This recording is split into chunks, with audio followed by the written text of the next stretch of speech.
بسم اللہ الرحمن الرحیم۔ السلام علیکم، میں ہوں ڈاکٹر نذیر صدیقی اور آپ دیکھ رہے ہیں میرا یوٹیوب چینل۔ ناظرین کرام، آپ کے علم میں ہے کہ فروری کے پہلے ہفتے میں اسلام آباد میں ایک سرکاری لینڈ کروزر نے ایک پرائیویٹ کار کو ٹکر ماری یا رون ڈالا اشارہ توڑتے ہوئے، جس کے باعث اس میں سوار چار نوجوان جو اپنی نوکری کے سلسلے میں اسلام آباد انٹرویو دینے کے لیے آئے ہوئے تھے، وہ موقع پہ مارے گئے، جو مانسہرہ کے رہنے والے تھے، جبکہ ایک آدمی شدید زخمی ہے اور ابھی تک وہ ہسپتال میں داخل ہے۔ بعد میں پتہ چلا کہ اس سرکاری گاڑی پر پاکستان کی وفاقی محتسب برائے ہراسگی کشمالہ طارق موجود تھیں، ان کے خاوند وقاص خان اور ان کے بیٹے اذلان شاہ موجود تھے۔ مبینہ طور پر اس گاڑی کو اذلان شاہ یعنی کشمالہ طارق کا بیٹا چلا رہا تھا، جبکہ کشمالہ طارق کا موقف یہ ہے کہ یہ ان کے ڈرائیور چلا رہے تھے اور بعد میں تھانے پر بھی ان کے ڈرائیور کو پیش کر دیا گیا اسی کرائم کے حوالے سے۔ بعد میں میڈیا پر یہ ساری خبریں چلتی رہیں اور پرائم منسٹر نے اس کا نوٹس لیا، کیونکہ وفاقی محتسب برائے ہراسگی کشمالہ طارق کے سرکاری عہدے پر فائز ہیں اور یہ حیثیت ان کی آج کی نہیں ہے، وہ پرویز مشرف کے دور میں بھی جو ہے عوامی نمائندہ تھیں، منتخب تھیں ایم این اے، اس کے بعد پی ایم ایل این کے دور میں بھی یہ ان کی تعیناتی ہوئی جو ابھی تک چل رہی ہے۔ ایک لحاظ سے دیکھا جائے تو وہ سرکاری حیثیت بھی رکھتی ہیں اور وسائل بھی رکھتی ہیں اور تعلقات بھی اس طرح کے رکھتی ہیں جو ہماری اشرافیہ جس کا ایک نمونہ ہوتی ہے، ایک ماڈل ہوتی ہے۔ تو پھر یہ خبریں چلتی رہیں اور یہ توقع کی گئی کہ یہ جو 4 لوگ مارے گئے ہیں ان کے ساتھ انصاف ہوگا، لیکن اب کل پتہ چلا ہے کہ مقتولین کے ورثاء نے جو جن پہ الزام تھا کشمالہ طارق یا ان کا خاوند وقاص خان کے ساتھ کمپرومائز کر لیا 4 میں سے 3 نے، اور وہ کل عدالت میں بھی پیش کر انہوں نے بیان دیا ہے۔ اس پر بڑی میڈیا میں بڑی تنقید ہو رہی ہے اور اس پہ تجزیہ اور انالیسس ہو رہے ہیں کہ کیا ہمارے ملک میں سارے قوانین غریبوں کے لیے ہیں؟ جو معاشرے کے غریب طبقات ہیں، کمزور طبقات ہیں، صرف قانون اور انصاف کے جو ادارے ہیں یا انتظامیہ صرف ان کے لیے ہے؟ ہمارے ملک میں اشرافیہ کے لیے یا طاقتور جو حلقے ہیں یا طاقتور لوگ ہیں ان کے لیے کوئی قانون نہیں ہے؟ اس پر بڑی لے دے ہو رہی ہے۔ جب بات چیت کی گئی مقتولین کے ورثاء سے تو انہوں نے یہی بتایا کہ ہمیں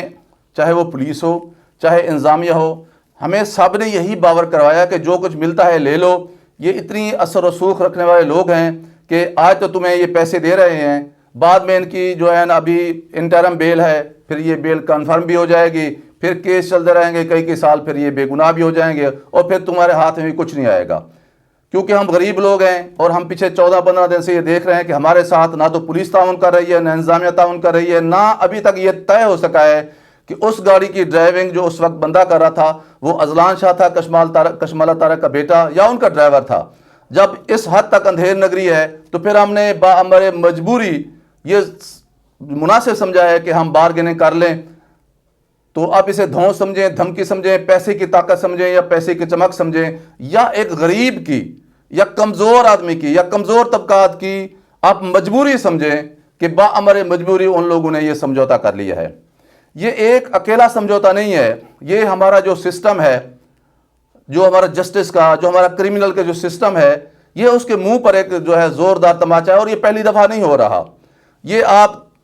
کسی دیہاتی علاقے میں چلے جائیں، وہاں کے تھانے کچہری کی بھی یہی صورتحال ہے۔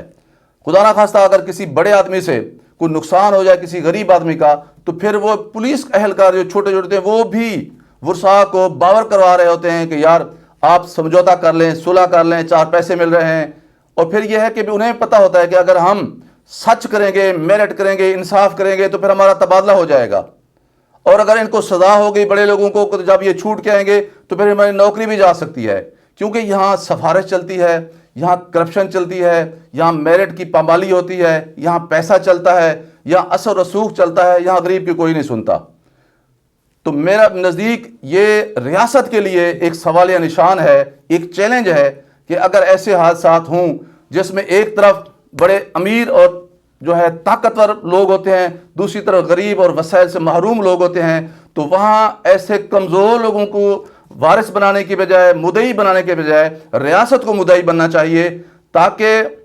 ایک دفعہ کسی بڑے تگڑے آدمی کو جب سزا ملے گی تو پھر آئندہ وہ بڑی احتیاط کے ساتھ گاڑیاں بھی چلائیں گے، اور غریبوں کو بھی وہ جانور نہیں سمجھیں گے بلکہ انسان سمجھیں گے، جن کے اندر ویسا ہی خون بہتا ہے، جن کی رگوں کے اندر جیسا امیروں کی رگوں کے اندر خون بہتا ہے۔ غریبوں کے بھی ماں باپ ہوتے ہیں جو ان کا انتظار کر رہے ہوتے ہیں، غریبوں کی بھی فیملی ہوتی ہے جن کے وہ واحد کفیل ہوتے ہیں، غریبوں کی بھی خواہشات ہوتی ہیں، غریبوں کے بھی خواب ہوتے ہیں، اور ان خوابوں کو عمران خان نے بڑا جگایا ہے۔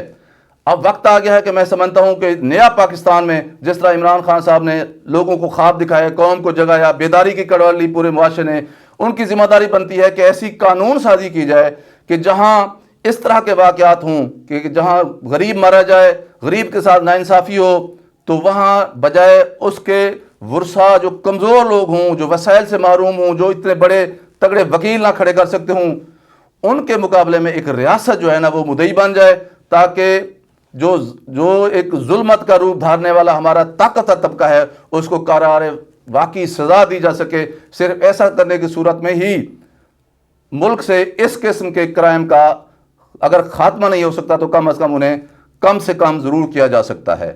ناظرین کرام، آپ سے گزارش ہے کہ میرے YouTube channel doctor Nazir Siddiqui کو سبسکرائب فرمائیں، اس ویڈیو کو زیادہ سے زیادہ شیئر کریں، گھنٹی کے بٹن کو ضرور دبا دیا کریں تاکہ میری تمام ویڈیوز آپ دوستوں کی خدمت پہنچ سکیں۔ اپنا خیال رکھیے، اپنے ارد گرد لوگوں کا خیال رکھیے، سب سے زیادہ میرے پیارے پاکستان کا خیال رکھیے۔ پاکستان زندہ باد۔